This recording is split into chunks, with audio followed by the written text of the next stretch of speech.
Shalom, shalom, frères et sœurs en Christ, et bienvenue à la Rhapsodie du mardi 18 janvier 2022.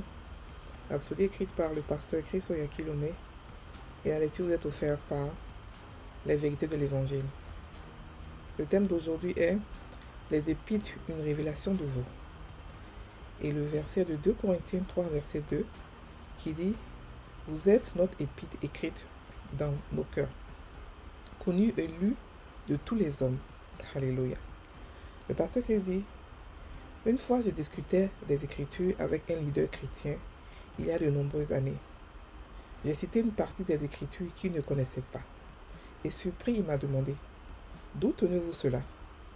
Quand je lui ai montré dans les Épîtres, il était stupéfait. Il ne le savait pas, ne s'étant jamais spécialisé dans les Épîtres. Alléluia.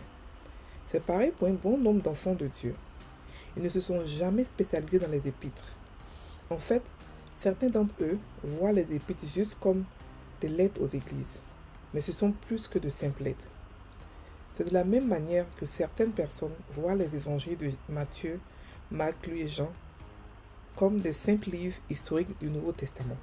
Non, c'est la révélation de Jésus-Christ, l'homme.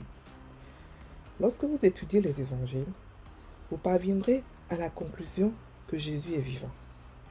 Ces paroles sont aussi vivantes aujourd'hui qu'elles l'étaient à l'époque lorsqu'il les a prononcées. Ce n'est pas de l'histoire. Matthieu, Marc, Luc et Jean sont la révélation du chef de l'Église. Et les épîtres, d'autre part, sont la révélation du corps de Christ. Alléluia. Cela nous concerne. La nouvelle création, les chrétiens, ceux qui sont nés de nouveau. Lorsque vous étudiez les épîtres, vous vous découvrez. Par exemple, il n'y a pas un seul endroit dans les épîtres où le chrétien est invité à avoir la foi. Au contraire, on vous fait savoir que vous avez déjà la foi. Romains 12, verset 3 nous dit: Selon la mesure de foi que Dieu a départie à chacun. Ceci est une véritable image de qui vous êtes. Vous êtes un homme ou une femme de foi. Les épîtres sont l'album de la nouvelle création. Prêtez-leur attention. Étudiez et méditez sur les vérités qui s'y trouvent et vivez en conséquence. Alléluia. Fin de la Rhapsodie. Le pasteur nous explique que nous devons découvrir qui nous sommes à travers les épîtres. Il dit que les épîtres sont une révélation de vous, de nous en tant que chrétiens. Et ce qu'il dit, c'est tellement vrai parce que je rencontre beaucoup de chrétiens qui sont dans l'Ancien Testament. Et je ne comprends pas pourquoi ils sont dans l'Ancien Testament. Je n'ai pas dit de ne pas lire l'Ancien Testament. Je dis plutôt que ce qui vous concerne plus, ce à qui vous ressemblez, c'est les personnages du Nouveau Testament. Et comme le pasteur a dit ici, il a dit que les quatre évangiles nous apprennent qui était Jésus. Mais les épîtres nous apprennent qui est la nouvelle création, qui est le chrétien. Alléluia. Nous sommes complètement différents des serviteurs qui étaient dans l'Ancien Testament. Nous sommes entièrement complètement différents. Ce que nous avons comme grâce, ce que nous avons comme bénédiction, ce que nous avons comme habileté ou pouvoir est 1000 fois ou 1 million, 10 millions de fois plus grand que ce qu'eux ils avaient. Par exemple, comme ça, beaucoup de chrétiens prient pour avoir la sagesse. Ils prient, ils veulent avoir la sagesse comme ceux de Salomon. Mais la Bible dit que la sagesse que Jésus avait était plus grande que celle de Salomon. Que celle de Salomon. Et que Jésus est notre sagesse. Ça veut dire que la nouvelle création a la sagesse plus grande que celui de Salomon. Alléluia. La sagesse que nous avons, nous l'avons déjà. Nous devons le faire grandir. Comment? La sagesse, c'est quoi? C'est l'amour de la connaissance. Quand nous regardons Salomon, nous voyons que Salomon a étudié toutes sortes de choses. Il a pris son temps pour étudier. Il n'a pas devenu sage du jour au lendemain. Dieu lui a donné la sagesse, c'est vrai, mais Dieu lui a donné en fait l'amour de la connaissance. Et il a commencé à apprendre. Et c'est comme ça que la sagesse apparaît. C'est pas en priant, Seigneur, donne-moi la sagesse que ça va venir. Non. La sagesse, nous l'avons déjà en tant que chrétiens. Donc ce que nous devons faire, c'est juste le cultiver. Alléluia. Et comme la foi aussi, comme ce que le pasteur dit, la foi. Beaucoup de chrétiens prient pour la foi. On entend par-ci des prières de la foi. On prie pour ceci, mais on n'a pas compris que la nouvelle création a déjà la foi. Alléluia. Nous avons déjà la foi. Tout le monde ici, en tant que chrétien ou non chrétien, a déjà utilisé sa foi pour obtenir quelque chose, mais sans le comprendre, sans forcément faire exprès. C'est-à-dire que vous l'avez utilisé, mais si vous regardez ce que vous avez déjà obtenu avec la foi. Vous allez voir les étapes que vous avez franchies, que vous avez fait pour avoir la chose que vous avez eue. On a tous la foi, mais nous devons la faire grandir. C'est pour cela que lorsque il y a un disciple, je crois, ou quelqu'un qui a demandé à Jésus, fais-nous grandir la foi. Viens, on s'écoute de ma foi. Qu'est-ce qu'il a répondu? Il n'a pas répondu, ok, d'accord, je donne la foi. Il a répondu plutôt, si tu as la foi comme un grain de sénévé, tu vas dire à cette montagne, lève-toi et ôte-toi de là et elle va t'écouter. C'est pour dire au monsieur que tu as déjà la foi.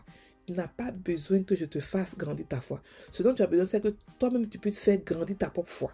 Alléluia. De manière consciente. Le Nouveau Testament est la révélation des enfants de Dieu, de qui nous sommes, de ce que nous pouvons accomplir, de ce que nous avons comme âme. On a même parlé des âmes comme la cuirasse, le casque, tout ça dans l'Ancien Testament. Non. Il y a plein de choses qu'on ne fait plus.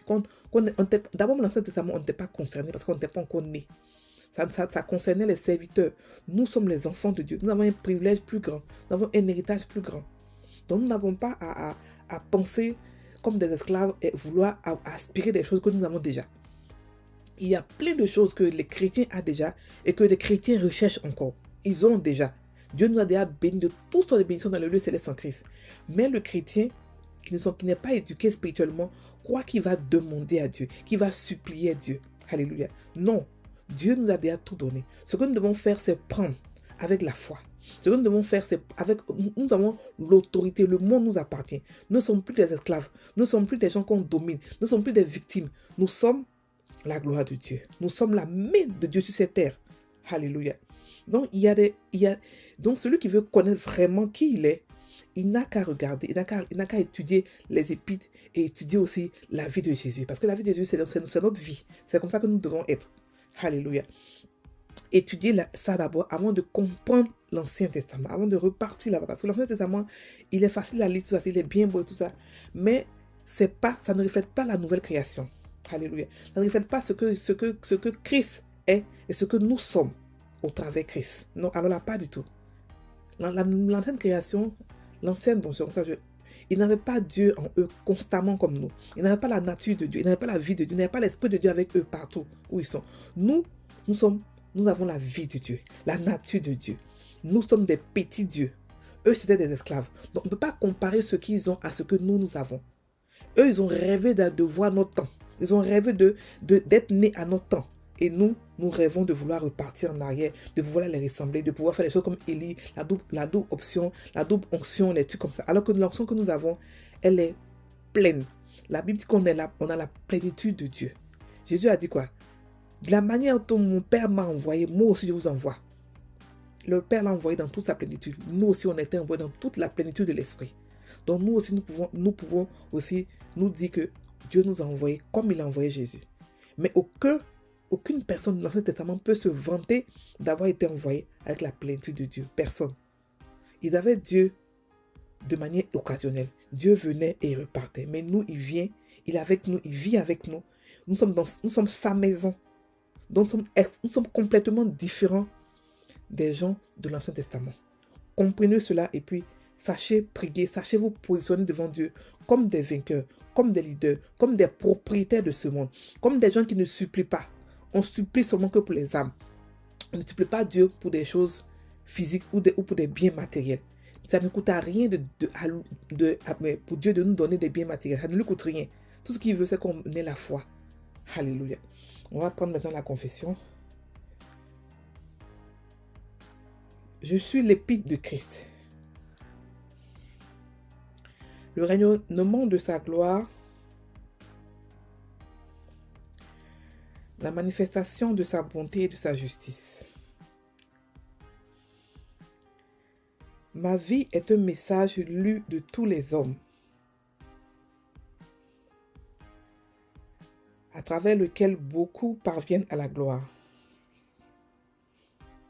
La beauté, la perfection, la liberté, la joie et la connaissance du Christ. Alléluia. Frères et sœurs en Christ, passez une très bonne journée. Soyez bénis.